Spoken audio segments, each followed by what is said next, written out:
Hello, my name is Greg Massi, and this is The Color of Air, a podcast about the musical journey. So, thanks for coming back again. We are now up to episode 9, and as always, you can find us at www.colorofair.com, or you can find us at facebook.com/colorofairpodcast, at The Color of Air on Twitter. You can subscribe, rate, and review our podcast on iTunes or on Stitcher. And you can always email us at colorofairpodcast@gmail.com. And for all music-related things that I'm involved in, please go to www.retconrecordings.com. So plugs out of the way. How's everybody doing this week? I'm still on vacation, and I find that when I'm not on vacation, I make a concerted effort to split the podcast process up among multiple days, so that I have enough time to get it done and get it out by Thursday.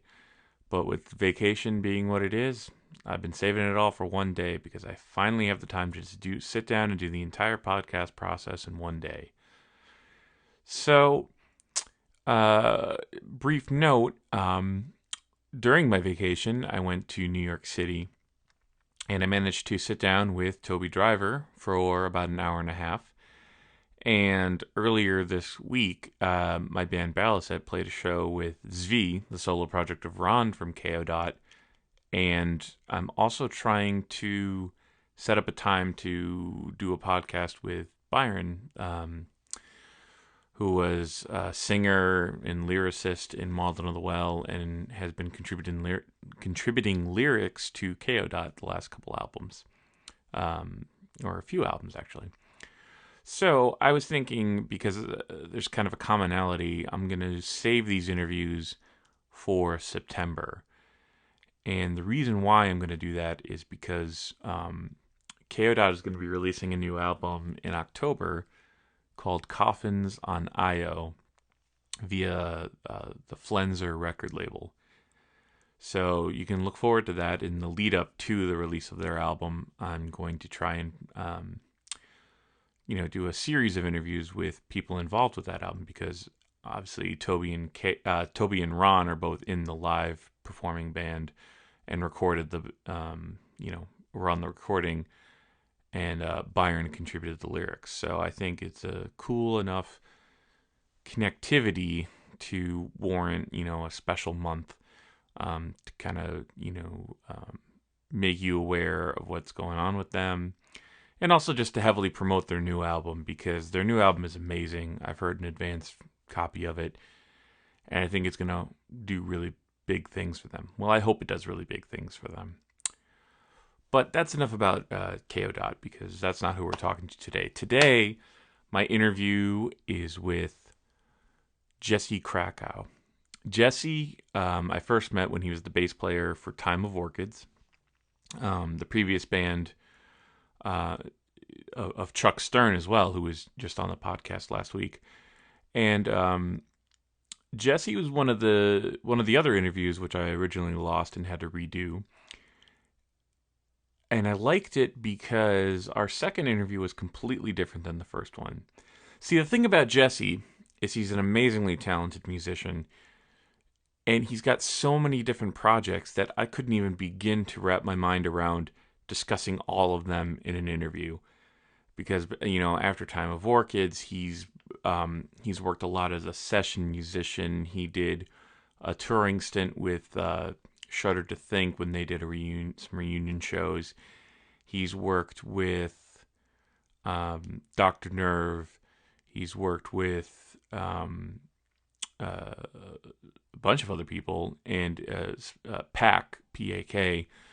And also he's been organizing these kind of one-night tribute show extravaganzas, and he's done one for Spinal Tap.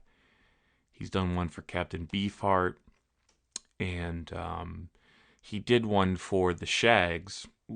For those of you who don't know the Shags, I'm not going to go into too much detail now, but needless to say, you should look them up because it's a very cool story, very interesting music. And not only did he organize that, but he managed to then get in contact with um, Dot Semprini, one of the members of the Shags, and helped her kind of do a new album under the Dot Wiggin Band. And so he's just been incredibly busy with that. And after all of that other music stuff, he also has dedicated a lot of his energy towards promoting young musicians. He works as a teacher. He created a radio show that he did for a little while called Minor Music, where he featured music done by teenage kids. So he's done a lot with mentoring kids and helping them get their music stuff going. And so it's really an inspirational thing for me. And we went over a lot of that in the very first interview, but not in the second one.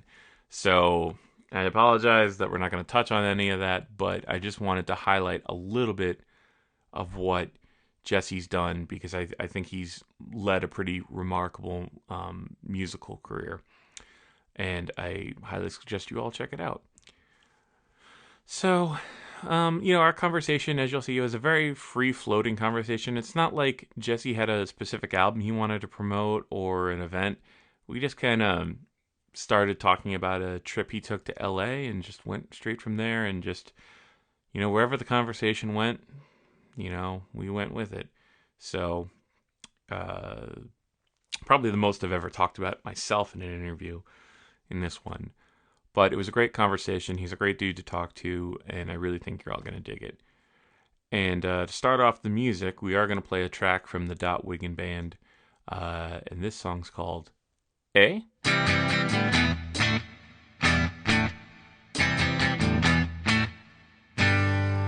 Sometimes when I'm low, I get up. Doesn't do good to be down. I look up in the air, I don't have a care. I'm happy my feet still touch the ground. That is not to say I don't get dismayed, because of course I do. But when things start going downhill, I swallow life's pill and go, I hope no one I care for or love is in a funny mood. If they were, I'd tell them life's really not that bad. I would give them a smile, I would give them a hug, I would give them advice, I would tell them to shrug.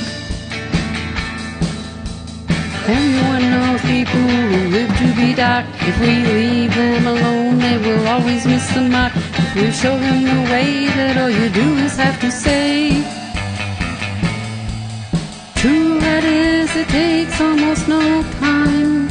One word, and that word rhymes with man.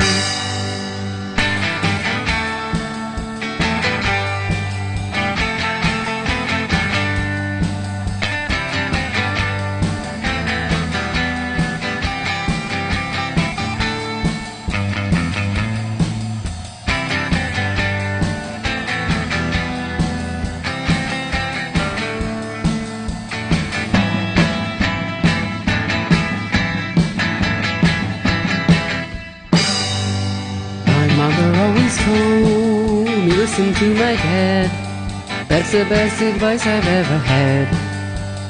But if I were to give my advice, if you were in the need, I might tell you once, I might tell you twice, I might even tell you thrice, and that would be my good deed. You can't be happy, but sometimes you can, whether you're a boy or a girl, a woman or a man. You should not forget to never have regrets. You must let yourself say You must let yourself say You must let yourself say You must let yourself say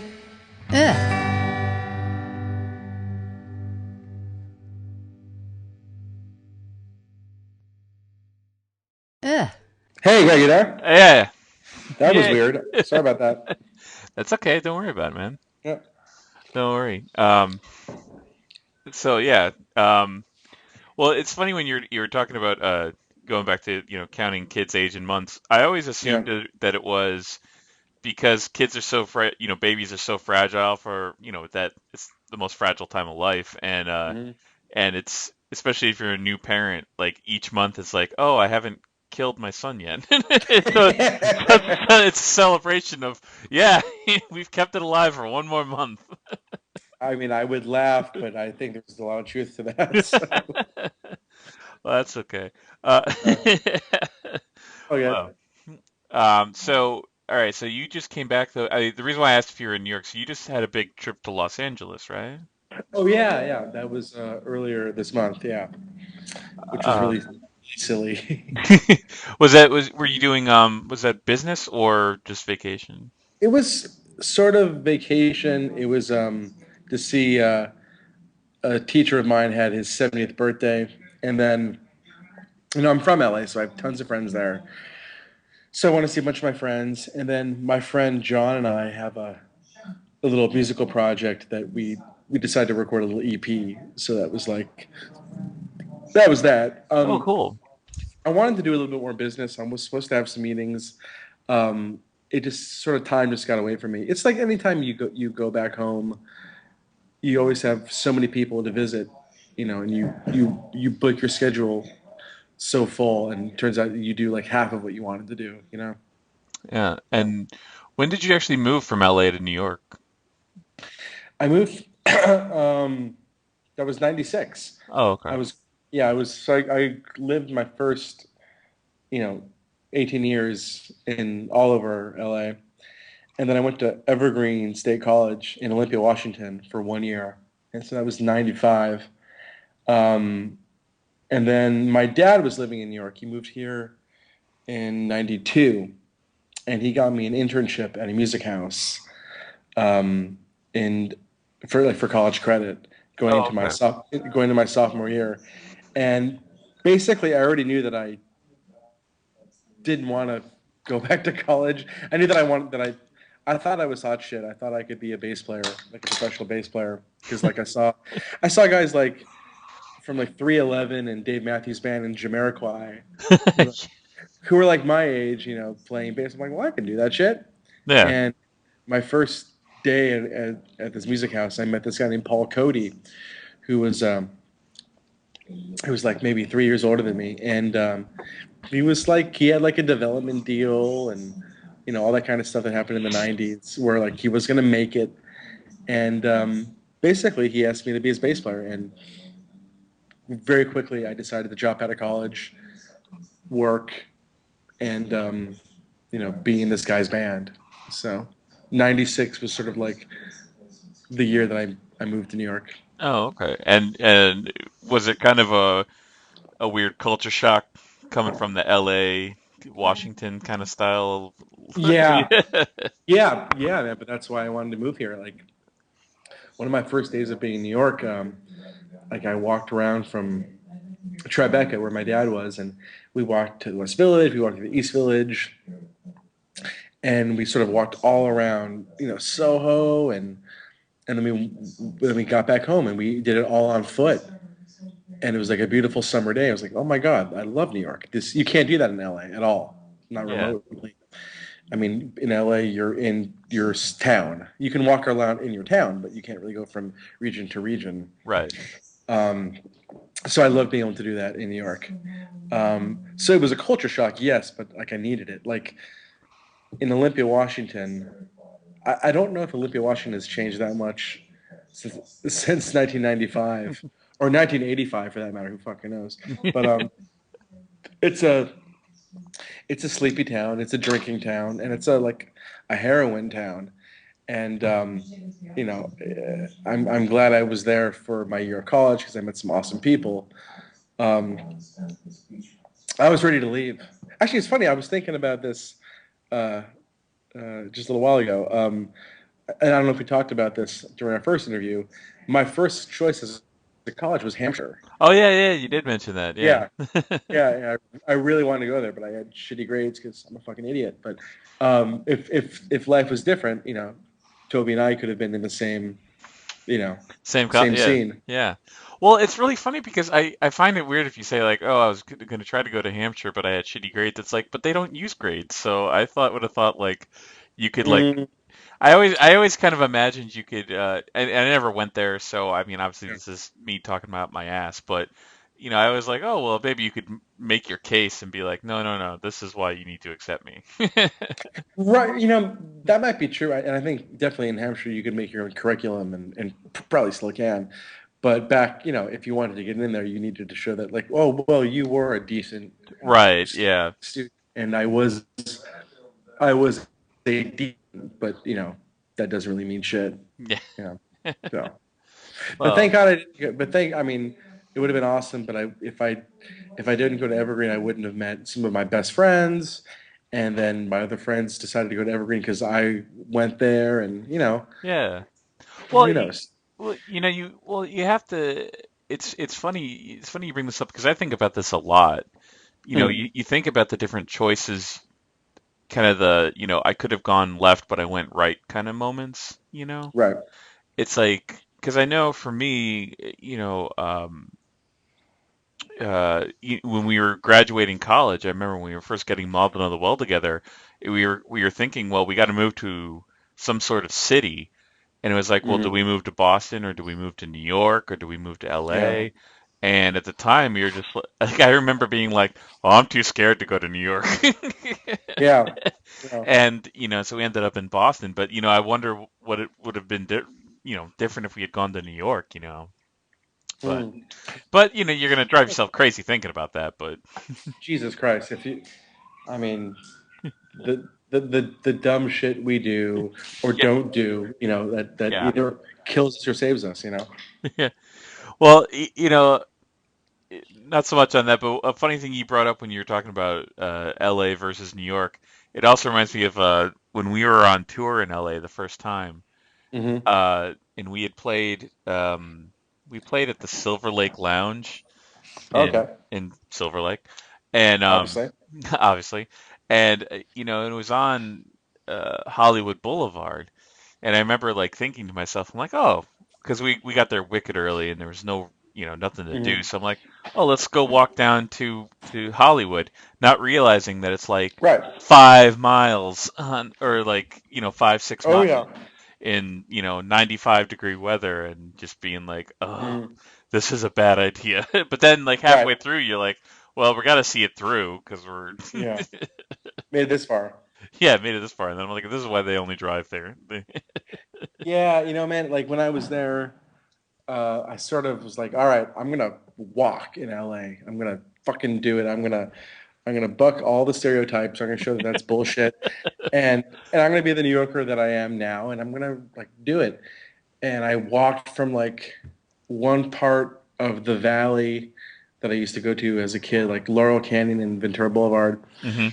and I walked to like, this might not mean anything to some of your listeners, to like Lancashire and like Magnolia, which you really haven't changed. You're still in the valley, like North Hollywood or Studio City, and that took hours. It took fucking hours. It's like that's just the way that's just the way LA is, and it's once you accept it, it's kind of rad. Yeah. But if you're trying to fight it, if you're like, I'm gonna see this through, I'm gonna fucking walk it. Well, yeah, Oh, it's and you're fucked. yeah, yeah, totally. Well, actually, now you got me thinking about it now. But the other amazing thing from that trip, that walk, was we had stopped at this restaurant to get something to eat, and I think I saw within like 20 minutes of being there, I saw like five LA stereotypes walking. Okay. Like I found the what was it like these three dudes came in that all were wearing pretty much the same kind of outfits, and had all had plastic surgery by the same dude. Oh, right. Oh man. The same kind of chiseled faces. And Yeah. then I saw a Latino guy wearing a wife beater with with the shirt buttoned at the top button only, Mm-hmm. kind of Mm-hmm. like suicidal tendencies videos. Right. And Did he have the bandana across his eyes I as don't well? remember if he had the bandana. That's the only thing I don't remember. But Yeah. and then I saw the older, probably like 65-year-old movie producer guy with his 20-year-old boy servant, Mm-hmm. bringing his dog's water bowl up and everything like that. I was just like, I Oh man. I was like, yep, Yeah. I'm in LA. Yeah, and you know what? To be honest, like, that shit is real and it's absurd. It's kind of cool. Oh yeah, no, yeah. I mean, I'm happy that it exists. Sure, You sure. know. I mean, I would, Patty and I had talked about moving back there. Well, I mean, Patty's from Queens, so she would be moving there, not back there. Right now in our lives, that's just not really in the cards. We just have too much stuff going on the East Yeah. Coast. But no, I mean, I think the older I was very anti LA because I was so diehard New York, and especially like 10 years ago. But life changes, man. You soften up, and Yeah. if you're lucky, you change. Some people don't. Some people don't change, and maybe that's okay. Maybe they're sort of just like refining who they are. That their life is Mhm. constantly refining. I personally can't be like that. I have to just let go of shit. You know. Yeah. No, no, So, you're absolutely right. I mean, yeah, you got to change. It's kind of well, and I was saying this too in another podcast because I was saying like um how after I quit KO dot because that was kind of a big change yeah. and how I just kind of spent a few months kind of just trying to come to grips with like where I was and who I had been and kind of realizing like um you kind of go for a while like I related it as kind of like a Zen kind of story where it's like I feel like like I woke up and realized I knew nothing, if that makes any sense. It's like I felt like I didn't really know anything.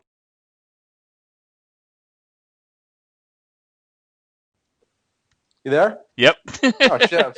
Sorry about that. So you were saying when you left KO, you spent the next couple of months. Yeah. Sorry. Uh, Yeah, no. Yeah, I love that, and so I spent the next couple months trying to figure out who I was, yeah. and I kind of like reached this kind of weird like Zen-like state where I kind of realized I didn't know anything, if that Mm, makes any sense. Like I felt like I had gotten so complacent, maybe because of my role in KO dot, which was kind of minimal. Um, mm. Creative wise, and so it was kind of like maybe I had just kind of gotten a little lazy, and Oh, so being on my own, I mean I wasn't really on my own musically because I had my drummer who's been with me for Ballast for many years, yeah. uh, but just being in that spot, I was like, wait a minute, okay, I don't have this other band to fall back on. I'm in charge of this and then realizing like a lot of what I've been kind of stagnant as a music listener, as a music writer, Yeah. and it was just time to push forward. So you know I think I can totally relate to that. I think it's also it has to do with, I mean, having all your eggs in one basket. When you're in a band, you know, especially if you're a band that's touring, I can only imagine as much as Canada was doing. It's definitely like this kind of a brotherhood thing, which yeah. hopefully you're all in it in the same way. Um, when there's a little power struggle within the relationship or relationships, Hmm. it can be really cancerous. And I know for me, when Time of Orchids split up, which wasn't that much longer after No, what's no, it, yeah. what's it, after KO dot after you left KO dot, I felt that at the end it was like, all right, well now I want to do something completely different. Like whatever I just did, cool, that's nice, but I don't want to have anything to do with that scene anymore. Hmm. So the more I can get out of that, it'd be great. And eventually, what happens is that you try to do something completely different. Eventually, you realize that you've gone to an extreme, and that maybe the extreme that you've gotten to maybe 50% of what you've done is awesome and 50% is bullshit. Yeah. So you realize, so then you kind of come back to what you did before, and you can sort of see what you did before in another light. So my thing, you were thinking that like you didn't know as much as you did, that you were Yeah. getting stagnant creatively. My thing was like, I didn't want to know anything. I was like, I just wanted to move on and sort of just like cut that limb off. But it's the same kind of idea because you're sort of starting from scratch. Right. Yeah, You yeah. know, Yeah, that's exactly what it was like for me. And it was you know, definitely like I mean, because it's like with the band that I'm in, I mean, it's like the music I do sounds nothing like KO Dot. It's, yeah, and so as much as I can I can say like, oh, I used to be in this band, you should come check out this other band I'm in. right, Like how many of those kids who love KO Dot are going to really be into what I'm doing? Probably not a lot of them. So it's kind of like yeah, you have to build a new fan base from start, yeah. which is why I've been going after the prog guys. Yeah, yeah, it's that's a cool thing. I mean, I think I think everybody can sort of succeed on that level um, to a certain extent. I think it's also cool to be like, well, listen, I used to do this, now I do this now. Hopefully, the people that listen to music don't listen to one type of music. I've Right. never been able to listen to one type of music because I just love music. When I was 7 years old, I didn't listen to only Van Halen. Like I listened to like pop music and I heard instrumental music and I listened to folk music. Like you get into music because of all that it has to offer. Hopefully, if you only get into music because it's like gnarly or heavy or angry or fast or slow, I think you kind of missed the point. You know? Yeah, no, you do, and it's interesting that you mentioned that because that was one of the big changes that I noticed is after I left KO Dot was that, I don't think I was a really good music listener, Hmm.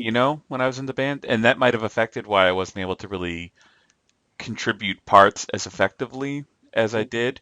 Um, so, that was one thing. So over the last, 7, 8 years or whatever, I mean, I've really expanded, and yeah, it's the same thing. Like I really, there's a lot of different types of music that appeal to me now, much more than when I was back then, which is really kind of strange. But Yeah.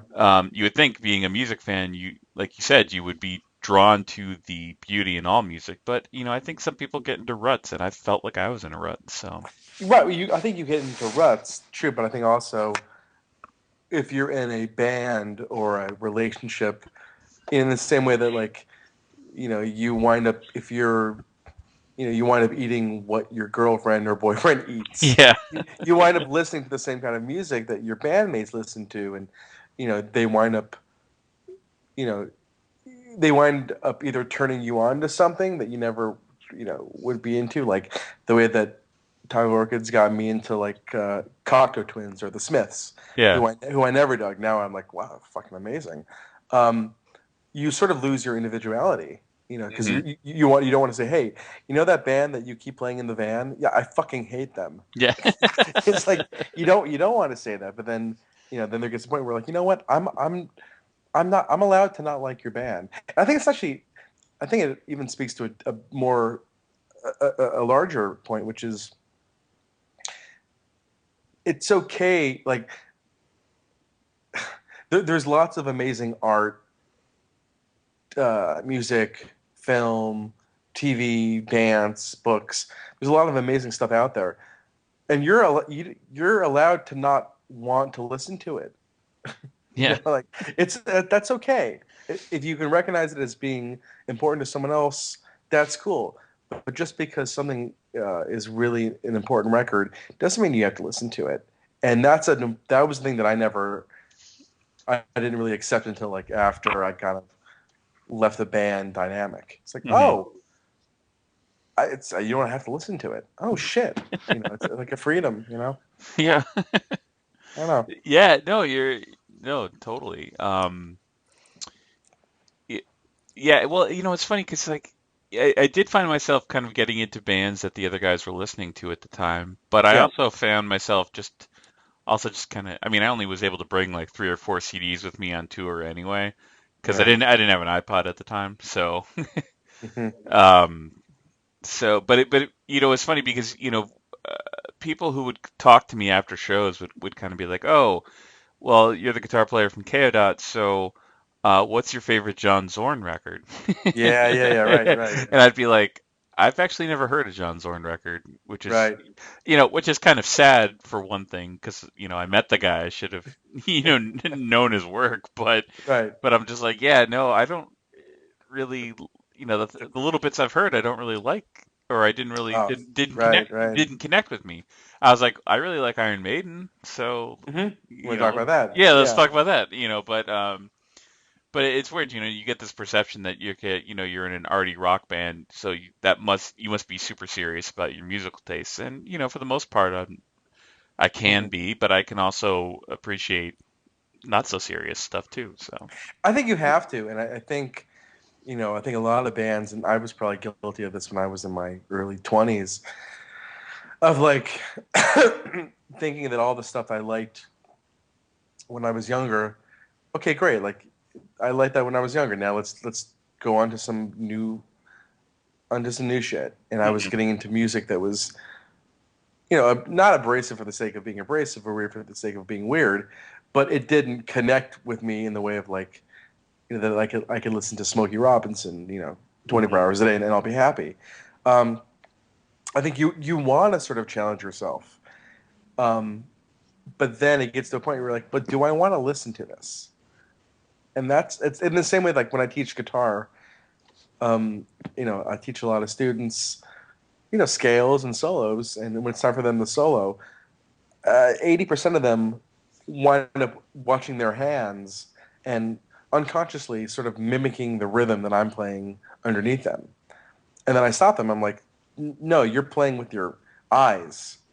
You know, play with your ears. Listen to what you're actually playing. Because if you were listening to what you were actually playing, you would know that what you just played sounded like shit.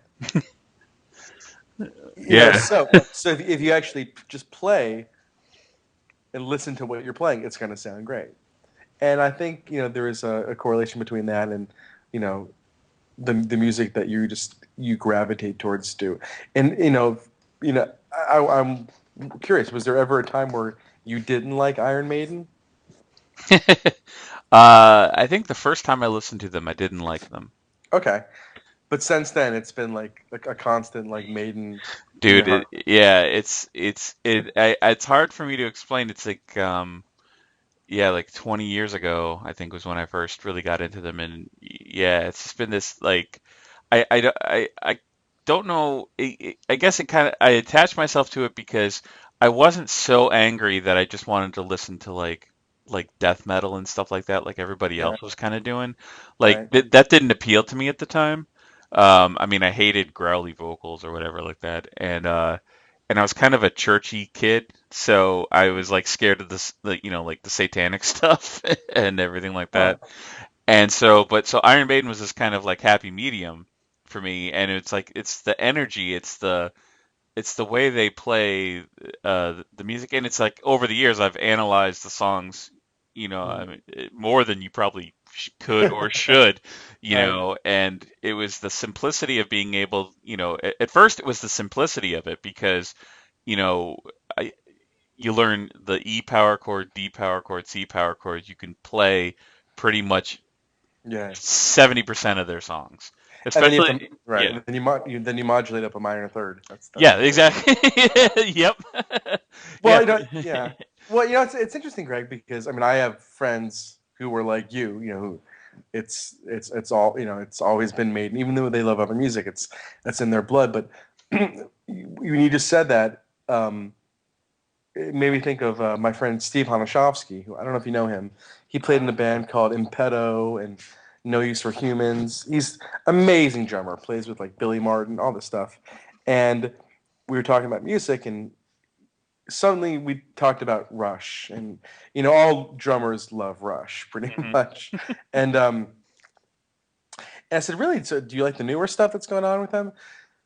And he said, yeah, kind of. I said, oh, really? I said, I haven't really kept in touch with the last 20 years of Rush. And he said, he's like, dude, at this point, it's kind of like a sports, like it's like my favorite sports team. It's like you just support them, Yeah. Yeah. and that's like that's a fucking beautiful thing, you It know. well, You know. it part of it too. It's for me. It is. It's kind of like it is kind of like a sports team, and I think it comes down to that when I would watch the videos of them as a kid, it's like, um, I wasn't watching a band that was trying to be rock stars. You know what I mean? Yeah, Like I wasn't really into the whole rock star thing. Like, the whole. I mean, I love the music. I love hair metal, obviously, but like the whole rock star thing, it wasn't really my thing. And like Iron Maiden, it just brings out this kind of um I mean, I guess working class might be one way of saying it, hmm, maybe because for the scene that they came from in England. yeah, But yeah, it's just I don't know. It's just like there's this emotional connection to it, which it hasn't really gone down over the years. I mean, I there's albums I don't like sure, I really don't like the non Bruce Dickinson albums a whole lot, and yeah. the last album they did was I really don't like, but for the most part, I just What's that one? The Final Frontier. I actually Okay. I don't really like the songs on it, but I did like there was one track on there where they did something like almost kind of electronica, which is like Hmm. so it's when they do something. Blasphemous. Yeah, well, actually, that was my favorite part of the whole album because it was something new and fresh that they had done, and Huh. I'm not the kind of Iron Maiden guy who's like, oh, only play this kind of certain thing. Like I like when they try different things in their chord structures and their I actually appreciate a lot when they kind of mix it up a little bit, but the rest of the songs were just kind of not as good. But I can still listen to the other Yeah. stuff, and it's just I know the songs by heart for many years, but I still just love them. Wait, no, it's right, and that's rad. I think I've heard people talk about the Smiths in the same way. It's like even though they might not love every thing that they ever did, it's like they know every part of every song. They can sing it. It's just that if you love the band, that's part of it. Yeah, yeah, it It's is. but it's interesting though because like you saying how you weren't into the rock star element of it, um, and I know a couple of people that were the same, like Keith and Bodie. When they got into music, that was not their thing. I don't really know about Chuck and Charlie Looker. My guess is that it's some kind of a mix, but I only wanted to be a rock star. I mean that like I mean for the time I was in second grade until I remember very very well when I decided when I was like, oh wait, there's being a rock star and then there's being a fucking amazing musician, and it's when I heard Primus for the first time Oh, okay. because I was like really. I mean, I'm from LA. I mean, I'm as like LA Sunset Strip, long blonde hair, stoner as you can get, um, and I was really into Living Color and King's X. I love those bands, and in 1990. Uh, uh, Living Color put out Time's Up, and I was told that King's X would be opening up for them on their tour that year. So my friend Max and I got tickets to see that show, and at the Universal Amphitheater in LA. And we get there, and the stage is set, and it's like a trio. Clearly, it's a bass, guitar, and a drum set. I'm like, all right, King's X is going to come up, open up, um, and King's X doesn't take the stage. Primus takes the stage, and I'd never heard of Primus. I didn't know they existed. I'm a bass player, and suddenly I'm hearing Les Claypool for the first time. Oh It's just man. like, and it's like I'm 13. I'm a fucking chubby dork, and I'm looking, and Les Claypool. They were not an attractive band. They were wearing pajamas and like fishing hats, and every song was just like there was no power ballads. There was no "I love you." It was just songs about fishing and friends and science. I'm like, wait, this is music. Yeah. Everything else, like I, you know, Corey Glover who would perform in an hour, like yeah, he would still get the chicks and wear his bicycle pants and sing ballads, but this guy wearing the white pajamas and the dreadlocks, playing this crazy whammy bar bass shit, Yeah. that's the shit, and that was my sort of like that's when I realized that there were different ways of being a musician. Yeah, yeah. Yeah, and I mean, don't get me wrong. I mean, like I love the idea of the big stage shows and things like that. Like that's Yeah. still, like that was what I always thought was cool about Iron Maiden too. Actually, this might actually put it into a little bit of understanding because the first time that I saw Iron Maiden Hmm. was not was at a small club because Hmm. it was on a non-Bruce tour and they didn't like, they just they couldn't pack it in as well, obviously.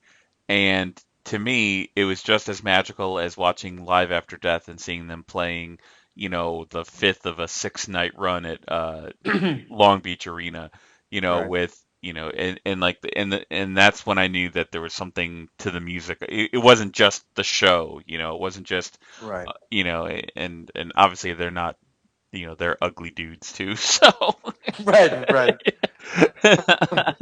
But they played like stars, and like, they do, yeah.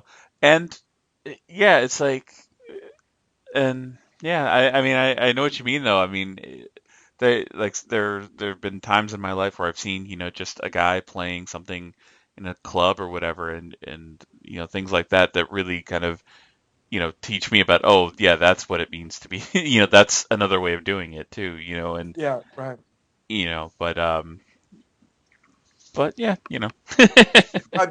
I mean, to be honest, in Time of Orchids, it was sort of, I think, maybe we talked about it a couple of times, but it was this unspoken thing that we wanted to be able to have this global effect on the world, you know, um, you know, the the hugeness of a rock star, that effect, and who knows about chicks or drugs or money. It wasn't even about that, but it was the effect. But with doing, music that was completely cryptic, and whatever you want to call it, that was, I think, those ideologies can merge, only if you're like incredibly narcissistic and idealistic, which I am, and which Time of Orchids was. Mhm, I yeah. mean, and that's why I love that band. Um, but the truth is, at some point, you sort of have to pick which direction you're going to go. Yeah. You know, Yeah. Yeah. Yeah. But it's also, you'd mentioned Rush too, and actually those are the two biggest playlists on my iPod, or right? My Okay, Iron Maiden Studio and mix, okay, and the Rush Studio mix. That's what I was listening to on my way home from rehearsal tonight. okay. I see. So now, okay, now I know your type. Okay, fair enough. Yeah. But well, and here's another thing too with Rush. I remember when I first got into them, I was like, well, I'm only going to listen to 70s Rush because Right. 80s Rush is shit. 80s Rush is probably my favorite stuff, man. Yeah, It's yeah, it's me real. too. It's well written. It's well arranged. When it is arty and weird, it really it calls for it. It's like it's consciously in an odd time signature. It really means something when they do it. I love Presto. That was like, Yes. it's, Oh my it's like God. yeah. Oh. See, now you're getting me excited because Presto is one of my favorite Rush albums. So Yeah, it's good. I mean, yeah, Show Don't Tell, Show Don't Tell. I mean, that was a fucking huge one. That was an yeah, incredible song. Yeah. yeah. No. Yeah. So that was my thing. Like, but it's those preconceived notions. You're like, oh well, if they're not doing rock, then they suck. And Yeah, it's that high school mentality. And sure. and talking about it, you bring up a lot of memories, I guess, for me. But Oh yeah, yeah, sure. But uh, that's a good thing, man. Music should bring up memories. It shouldn't just be about how heavy and intense and tortured you are. It's like oh yeah. music, like, I mean, it's such a cliche, but like, who did I go to? Oh fuck, I forgot who I saw. It's like the last big concert I saw, and it was such a rush. Um, I just remember feeling like, oh yeah, like this is like being a kid. Like it's like I've never been to a show before. Hmm. And like, music can speak to that level. It doesn't always have to be about our deepest feelings or our weirdest idea or our most complex idea. It doesn't even have to be about our idea. It can be about Yeah. your idea. It can be about, I mean, whether you're playing a cover song or you're playing something somebody else wrote, or where the music comes from, it doesn't matter. If you're a fan of music, you will get excited when you hear something. Yeah. If you can feel that about something that you're playing in real time, I mean, that's really, who cares about anything else? You know, Hmm. that's sort of where I'm gotten to in my life right now, where 10 years ago or 15 years ago, it was like I only wanted to play a bass line that had nothing to do with like what anybody else was playing. Like Eric and I and Orchids, like we would never double each other. We never even, if we were playing a chord, we were all like playing a 6 note chord. We were each playing 3 different notes. And I'm really glad that we did that. I made for some amazing music, but no one should ever be that anal about music. Oh yeah. You know, Yeah. No, I totally. I mean, well, it's fun to try those ideas from the perspective of let's see what this sounds like. It's one thing if you're doing it for that's another. And I do agree that if you're idealistic about it and say, okay, well, I'm going to purposefully for this band not play the same thing you're playing. That yeah, if you're using that as kind of the boundaries you set for and obviously you can expand upon them, but if you're saying for this being this is what this band is, this is what I feel we should do, then yeah, if you're giving yourself boundaries for then which you can move within creatively, then yeah, it can make for pretty interesting stuff. yeah. But I think again you have to realize it, and maybe not at the time people don't realize it, but you have to say, well, this is working for this, but this doesn't have to be my mindset for everything. It can't be your mindset Yeah, for everything, and exactly. that goes back to having like all your eggs in one basket. It just Yeah. doesn't work like that. But I mean, like to me, when I played with Shudder to Think, it was like a watershed because I realized that like what Craig and Nathan were doing on guitars, a lot of the times they were doubling each other. Um, both Les Pauls through Marshalls, like the exact same sound. But somehow the miracle of science or just the subtleties in how people's wrists work. Craig would play mostly up and down strokes. Nathan would usually play all down strokes. It creates a different sound. Yeah. So a lot of times you're thinking, oh, that it must be this really complex side, way that they have this worked out. No, not actually the opposite. It's completely opposite. You're dead wrong. Yeah. You know? And like when I heard that, I'm like, wow, I've like I've made something needlessly complex in my life. Yeah. You know, so Well, that's something I struggle with on all the time in term when I'm recording rhythm guitars for Ballast because yeah, I'm the only guitar player, so yeah, I have to consciously be like, well, I need to double apart to make it sound good, but I really need to be like, well, how do I make it so that it doesn't, so that there's something going on here, something extra going on, like how do I yeah. change the way I pick something to make it almost kind of feel like there's two guitar players when there's really just little old me. So. Right. Well, there's. I mean, it's a cool thing to play with in time because you realize you're dealing with music, you're dealing with physicality. You're actually how your wrist works, and you're dealing with science, the way that Mhm. a sound. It's. Whereas I think when you're younger, you're not thinking about that. You're like, no, it's this way. Fuck it, it's this way. Yeah. You know? And the truth is, that's how the Ramones were, and to me, the Ramones are like probably the best. No, the Ramones are the best American band of all time. I don't think anybody is close actually, but their approach is completely simple. But if you try to do what they do, no one can do it. Oh No yeah. one can. No one can play downstrokes for that long. You know, Yeah. but it's such a simple thing where like Johnny Ramone would never not do it, and Hmm. you would think, how is that going to fucking work? It worked great. Yeah. Meanwhile, if people like you and I try to do it, it's like, well, we're so handcuffed by that ideal that we're not able to make music. Yeah. Yeah. You know? Yeah. Totally. I mean, plus I can't downpick for that long worth of shit. Really, you? Really, Yeah. you? Oh, wow. Yeah. I was terrible at it. I mean, I was. before I really got into Maiden, I was also really into Metallica, and so I mean, that's you know, all it is. yeah, and that's what James Hetfield is. And Creeping Death, I remember I could never play it doing downstrokes as fast as he did it on the album, and that Yeah, pissed me off.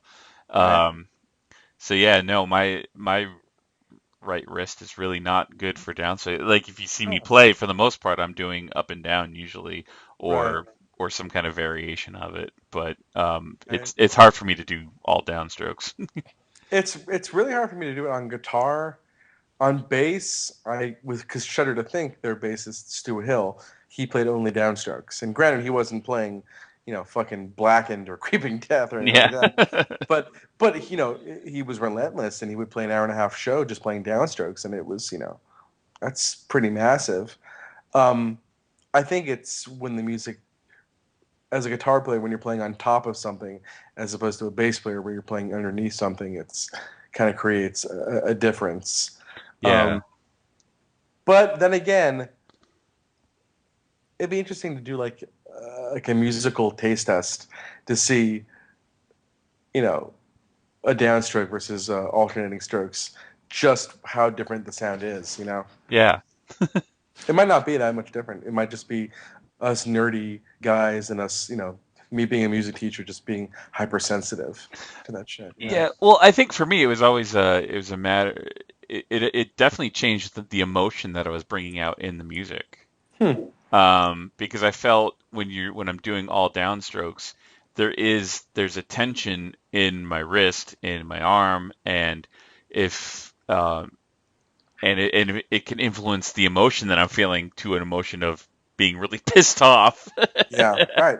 And then like being like, and there's that tension of like, can I hold it? Can I stay in time? Can I do this?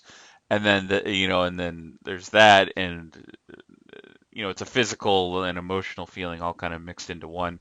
Whereas, Mm, doing like alternate picking, like I can kind of relax more into the groove of the part right. because I'm not as worried about how my hand is holding up because I know it can do it. Certainly. Certainly. So I don't know if that's a very in-depth examination of picking styles. Hey, man. I dig it, man. Yeah. I mean, uh, I subscribed to Guitar for the Practicing Musician for like 6 years, man. Oh yeah, me too. That was yeah. So there you go. I mean, I learned about.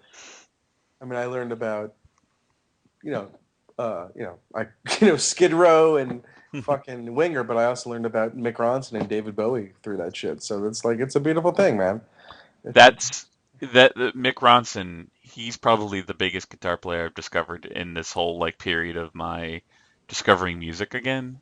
He's You know? amazing. He's Yeah. not great, great guitar player, but also, he produced Lou Reed. He produced Walk on the Wild Side. Yes. He worked on Jack and Diane for John McCougar Mellencamp, and Once Bitten, Twice Shy, and he with Mott the Hoople with all the young dudes. I mean, Mick Ronson he's like, Brian May is, you know, I prefer Brian May to Jimmy Page. Brian May is like a composer creating these incredible symphonies for guitar. Mick Hmm. Ronson is more Jimmy Page than Jimmy Page in a way. Yeah. He's fucking so gnarly, man. The Les Paul with like the wah slightly cocked. Yep. Fucking great, man. Yeah, and for the longest time I've been trying to find a Vox tone bender, which was the pedal that he used, Yeah. and I can't. Like I can't unless I want to pay like $500 to $1,000 for like an original one. No. And like so I've just been on the lookout to see like, oh, who's making a good, clone of it or something like that. Mm-hmm. But yeah, Well, his tone, I mean, on Ziggy Stardust, I mean that's that record is probably, not to say, I mean, I guess it's kind of generic to say it's my favorite because I guess it's a lot, but to me it's my favorite of the Bowie albums. I mean, the songs are all awesome. Yeah. The singing is exquisite. The guitar Yeah. playing is just like ballsy as shit, and the musicianship is just I mean, the bass playing is wonderful. I Oh mean, yeah. yeah, yeah. Yeah, well, Uh, I think, well, I think that's what got me into like listening to other music too, is that as I was putting together albums and, and I'm sure you've experienced this, you learn about, you listen to music differently as Sure. you're putting your own albums together. And I wasn't really around for much of the Malden of the Well or the KO dot sessions, so I wasn't really privy to a lot of the process with Hmm. putting those albums together. So maybe it was when I was on my own and I was finally doing that, that it started to really kind of click for me that, oh, okay, hearing patterns, hearing things, and then applying that to the stuff I listen to, and being Hmm. able to kind of discern that. Because honestly, the two things I listen to for most in music now are bass and drums anyway. Hmm. Like, I love hearing bass players. I mean, it's kind of an obsession of mine. Hmm. Oh, that's good. That's a good thing. Yeah. Figuring out, what I like about bass. When is it cool to do, the kind of the Bobby Doll dun dun dun dun dun, dun Right. or, Yeah. Yeah. maybe he's not the best example, No, or Rick the Savage. Sure. yeah, Yeah. Rick Savage. When to do that, or when to do kind of more of a melodic, like Motown-esque line where it's, Hmm. or is it something completely different? Like, so yeah, Yeah. bass playing and drumming is kind of something I'm endlessly fascinated by, because maybe it's just because I've heard so much guitar playing in my life that. Right. Right. I gotta tell you something tonight. I hope you'll understand my plight. Oh, I need you to help me shine a light. Why I'm in Black Sabbath tonight. I'm in Black Sabbath tonight. I'm in Black Sabbath tonight. Well, yeah. There's so many ways of looking at it. I mean, I think the key is that if I don't know if it's I don't know if it's sort of on the tip of saying you should always be trying to reinvent yourself. Personally, I think it's a great thing to be able to do that. Some other people think that you should only be yourself, and you know who you are, from the time you're fucking 12 or whatever. Like that's who you are, and hold true to that and those aesthetics, and sort of refine and adjust your personality to the situation, um, or have the situation adjust to you. Versus for me, I'm all about trying out like a billion different things and just seeing what happens. So by listening to, yeah, Poison to Motown and analyzing the tremendous differences in bass playing, which like I fucking like I play in a hair metal cover band, but I also did Jesus Christ Superstar uh, a little while ago, and that bass playing is basically a white British dude trying to beat James Jamerson. I mean, Wow. and it's amazing. It's Alan Spencer who later played in Roxy Music, and it's some of the greatest. No one can play. No one plays bass like that anymore. And Yeah. it's like, but he got like in a way like he was trying to play like James Jamerson, but he kind of got it wrong. And thank God he got it wrong because he made his own style. Like, and I think that teaches a lot about like pastiche and like you don't want to be too anything. You still want to hold out a little bit so that you still have your own stamp on it. Yeah. Yeah. Wow. That's it. I didn't know that about that. Jesus Christ Superstar. That's Oh man, next if you like bass and drumming, I mean, I personally think it's, I mean that's top 10 all time albums for me. But the bass playing on that is like it's like some like it sort of puts like Jocko and Stanley Clark to shame. hmm I mean, because this guy is just whipping this shit out, and the groove never stops. Versus like fusiony stuff or proggy stuff, a lot of times if it's a bass solo or any kind of solo, it adjusts to the player. Right. The guy is not adjusting at all. He fucking nails it. Yeah. It's like a prog album about God with like Yeah. Motown bass playing. I mean, That's amazing. literally, it's my favorite things. I'm obsessed with religion. Um, I love, odd time signatures, and I love Motown. So why would I love Jesus Christ Superstar? Yeah, Oh, that's awesome. Oh, yeah. that's cool. All right. Um, Now, kind of mentioned this. So yeah, the last interview I forgot to actually ask you about this. That yeah, you're doing the hair metal cover band now too. Yeah, Yeah, it's awesome. I'm so jealous. I want to play a hair metal Dude, band. dude, come sit in with us, man. Yeah, I mean, to me, that's like it's really about um, getting back to my roots, quote unquote. I mean, I have no irony when I'm playing a Def Leppard song or a Twisted Sister song or Bon Jovi and Skid Row. I mean, I saw those bands live. Def Leppard is the reason I'm a musician. I mean, this is a funny story. When I was a kid, I was really, really sick, like deathly sick. Like I had, I don't know. By the time I was 6, I had at least 7 operations on my nose and my sinus cavity, and Really? Oh, wow. yeah, and like they would take out my tonsils and my adenoids, and they would grow back like some like amphibian, and like really just like quite kind of a mutant actually because I wasn't completely developed, and I had to go under the surgery when I was in first grade, where they basically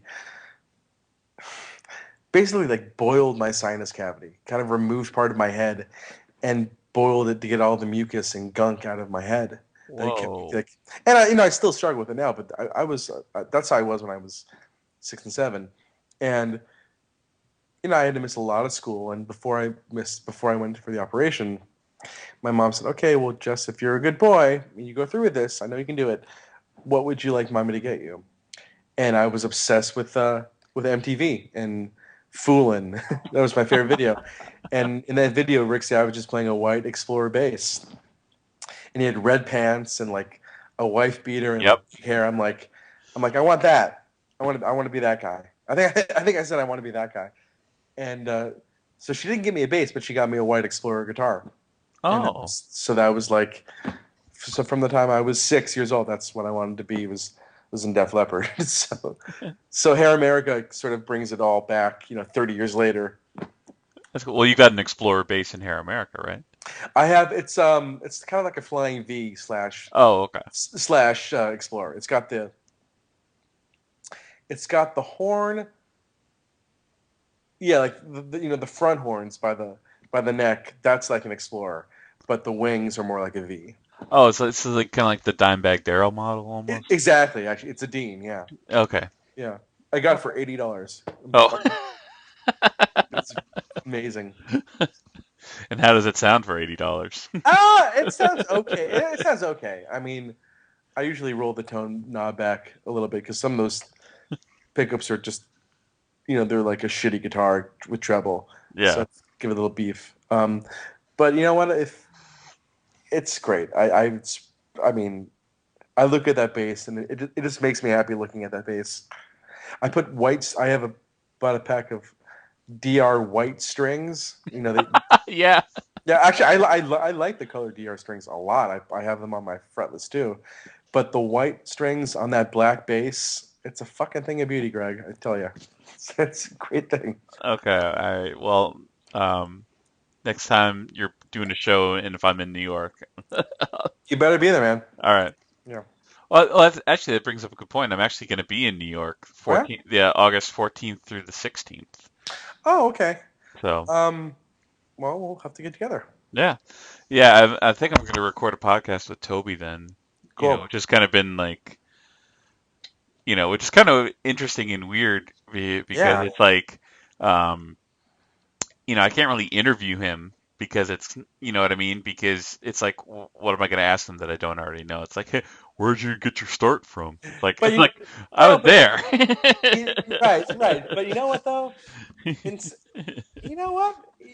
Or it could be super deep. I mean, I don't know if you Yeah. notice all this stuff. I mean, I remember.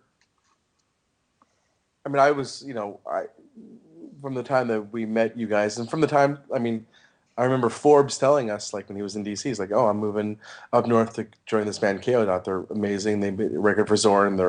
I'm moving to be in this band."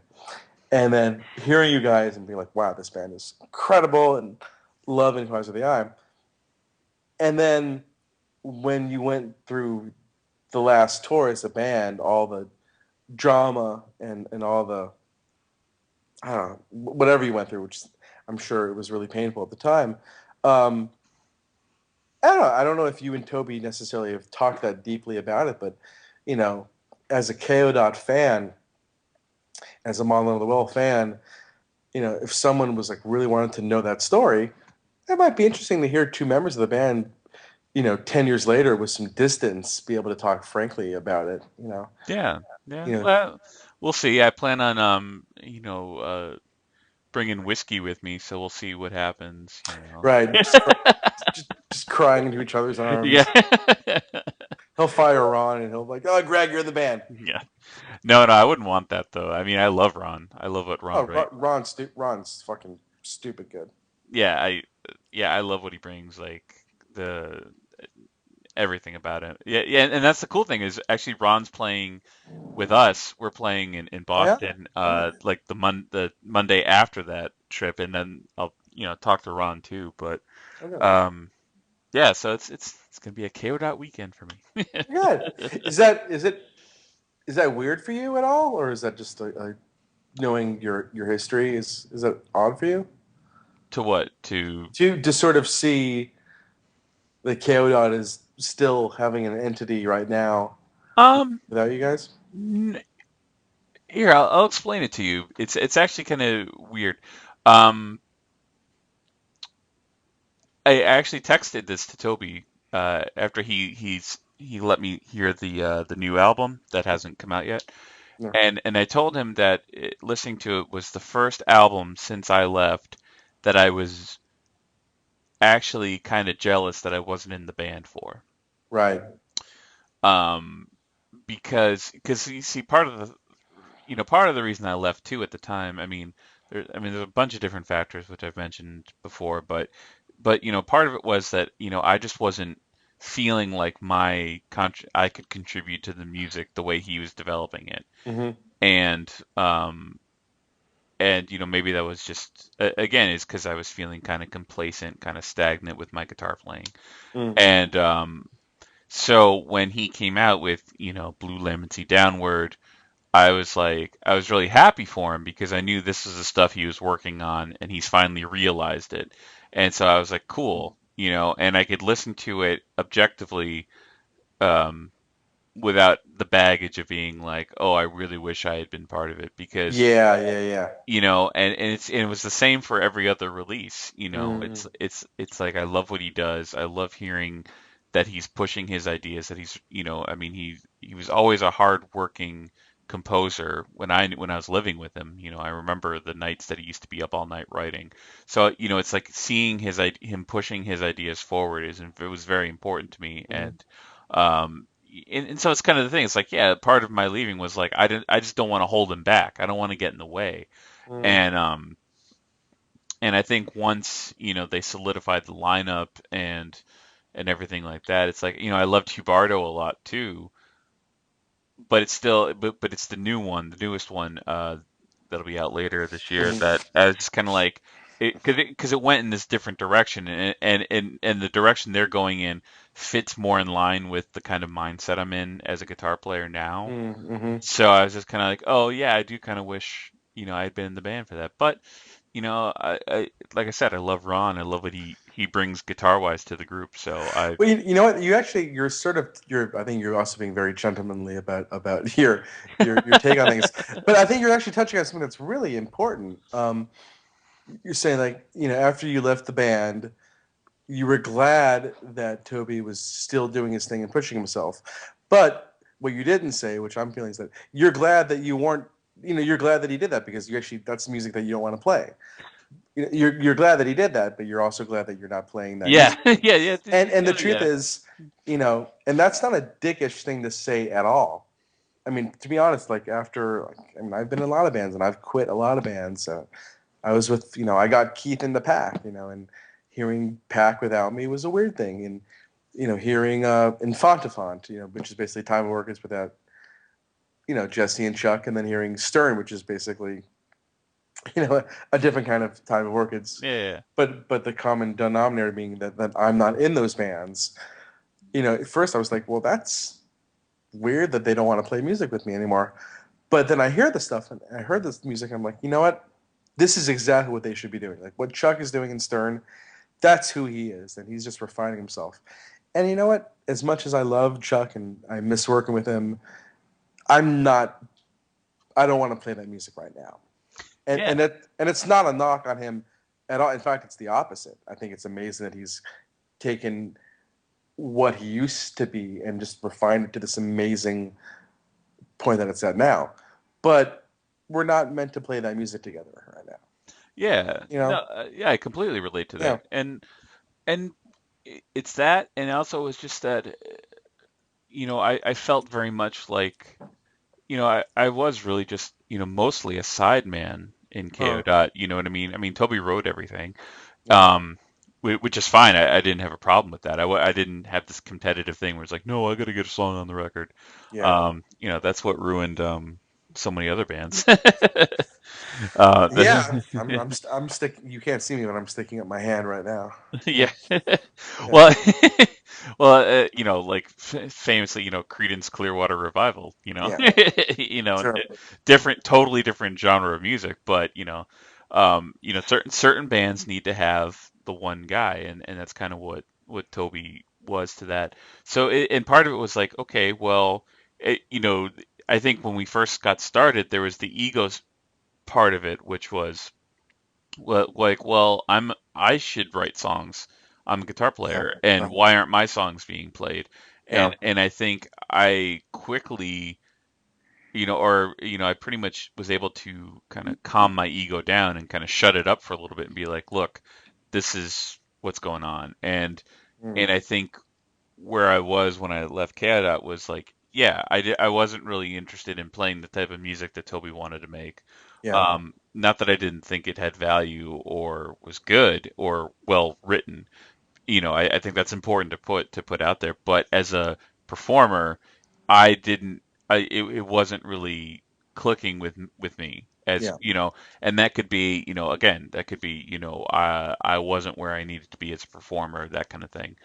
But also part of it was like, okay, well, I've had the chance to write songs now, um, and to me it was really about, okay, well, now you've always wanted to be a songwriter. Now here's your chance, and learning, over the course of writing two ballad album, 2.5 ballad albums, Mm. and getting to the point where I can feel comfortable in my skin as a writer, and that was something that was very important to me, that I didn't want to just be, the guitar solo guy, Yeah. like, because really that's what I did. I mean, that's I didn't really play rhythm guitar on a lot of things. I mean, the Mm. last KO Dot album I did, but that I did with them, but I was kind of like the Kirk Hammett, where Yeah. like, except he would write Metallica songs, and Yeah.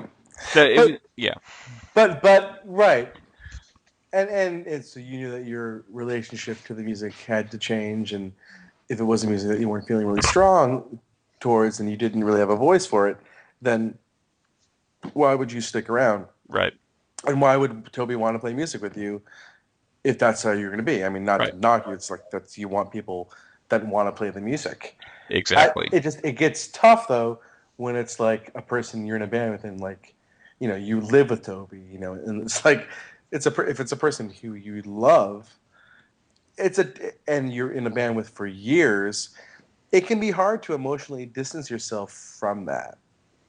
I Yeah, mean, for me, it's really hard. I have, this is probably isn't the best place for me to go into my issues with.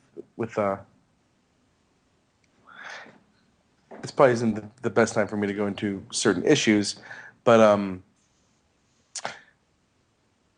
the relationship between band members can be a very intimate thing. hmm, Especially if you're going through some shit, yeah, and you're on the road. It's like you learn a lot about a person, and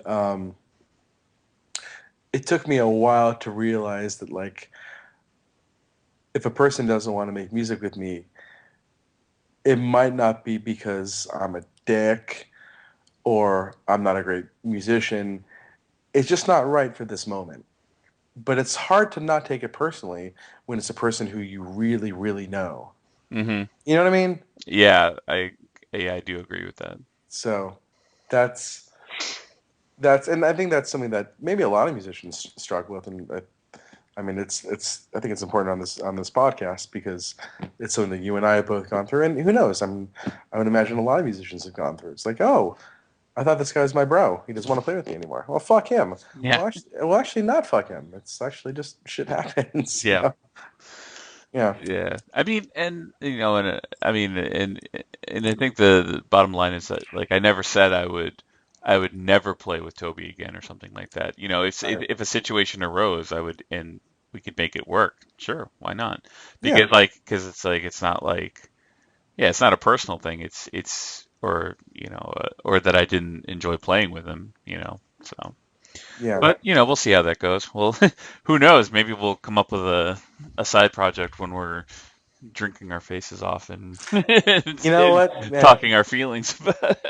It could certainly happen. I mean, stranger things have happened, Yeah, right? stranger things have happened. I'm really looking forward to hearing that Keodata, the new one. It seems like it's something that that I think Hubardo was such an excessive album that Hmm. it's only natural for the other one to be not a reaction to it, but I Yeah. can only imagine. I mean, I saw them play live and for a couple of songs, and it was super intense, obviously. But I can imagine, like, in the van after that, you were playing that stuff. You might want to listen to something a little mellow. You Yeah. might want to something that has more of a consistent theme in it. Yep. And I would imagine that that kind of seeps into your pores, and that the kind of dark pop stuff that I know Keith has always loved, Hmm. because Keith and I would always like geek out about like Peter Gabriel and shit like that. I think it's cool that that stuff might find more of an avenue, because again, why does KO Dot need to do what they did before? Toby should feel free to express the kind of music that he's feeling right now. Yeah. You know, Yeah. Exactly. And I can tell you, I mean, I love the album. I mean, I so, love what they did. So I'm well, looking forward to it coming out. And it's kind of like every time they release an album, I'm like, I really hope this is the one that kind of pushes them to that next level. Like I kind of sit there and I'm like, uh, and I was just and I'm like, yeah, I really want yeah. I really want them to be successful. That's You're a good guy, Greg. I mean, I just saw this I try to be a well, good guy. I just saw this documentary. I'm sure you're a good guy. I saw this documentary called "The Guy." I think what's what shit. The guy who was in the thing, or the guy in that thing, which was about character actors in Hollywood, and their life of people not knowing who they were or their names, but knowing their faces. And it's really really well done, and it's basically just working actors, and it has a lot of correlations to working musicians and Hmm. teaching musicians. They're like, well, sometimes you work, and then sometimes for 6 months you don't work. Yeah. And then I'm happy that I'm married. Yeah. But in it, they're talking about the sort of the competitive field of character actors, and then the interviewer mentions a quote by Gore Vidal saying, "Every time a friend of mine does well, a little part of me dies," which is fucking dark, but like it's a cliche sort of, but it's got some truth in it. Um, but it's nice that as you get older, you can really let go of that. No, Yeah. I think it's important. I mean, it's crucial. Yeah. yeah. From when I was in from like age like 18, 19 to now, I think one of the biggest things for me is again, it's a lot of it is uh, changing the way my ego works, you know, um, and that's been kind of an ever going, a long process. I still have, I'm not like some sort of like Buddhist like master or something like that. Like there are Uh-huh. times when of course, there's going to be times when I get frustrated that, more people aren't paying attention to what I'm doing. Of course, because it's something very personal to me. It's something I've written. It's something I feel strongly about that I enjoy, and to have it released and go nowhere, of course it's going to make me feel Yeah. shitty. But the important part is to not take it in such a way that you're like, well, you can't maintain like, oh, well, I'm the most amazing songwriter in the world, and everybody else is an idiot because they don't get me and stuff like. It's like, no, Yeah. I don't go down that route. I just be like, okay, that didn't hit, okay, but it doesn't stop me from trying. It doesn't stop me from plugging forward, and so yeah. Yeah. That's true. I mean, and that's good of you to know that. It's not as Mike. Do you know Mike Pride? No, I don't. Yeah. Mike Pride, great guy. All around genius, drummer, composer, awesome dude, funny guy, dad of the year. He's played with Charlie a lot, and he plays in the whole free jazz scene. He's like one of the great drummers in this. He had a band called Dynamite Club that I played in, and then he had another band called Snuggle Stencil that I was in with a guy named Mike Gamble, and he wrote a song, and the lyric was great. It was "Being dark is easy. It's so easy. Let's be bright." I'm like, fucking hey, man, that's right, man. It's so easy to just be dark and hate on shit. Let's be bright. So there you go. Yeah, that's it. I love that line. Yeah, It's too easy to hate on shit.